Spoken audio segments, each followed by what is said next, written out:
In September 1919, nearly the entire Boston police force walked off the job. Overnight, one of America's largest cities was left without police protection. At the time, Boston police officers worked long hours for low pay.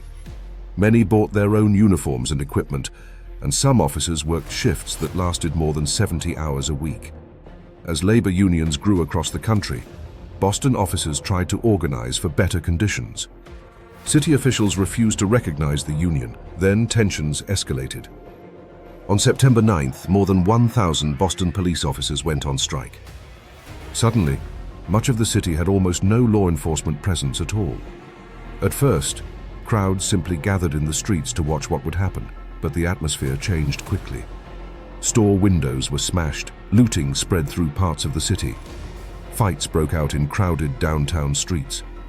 Newspapers described panic sweeping through Boston as rumors and violence spread. City leaders struggled to respond. Volunteer officers and remaining police tried to maintain order, but they were overwhelmed.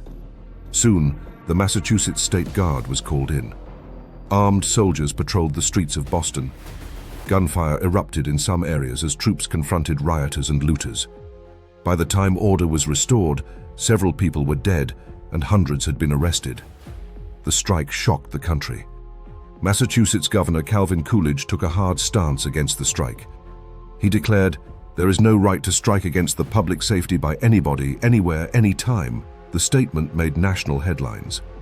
Coolidge's response helped launch him into the national spotlight and eventually the presidency. Meanwhile, the striking officers were not allowed to return to their jobs. Most were replaced. The strike changed Boston forever. Not because the city lost its police force for one night, but because millions of Americans suddenly saw how quickly order could disappear. For one night, Boston stood on the edge of chaos and the entire country was watching.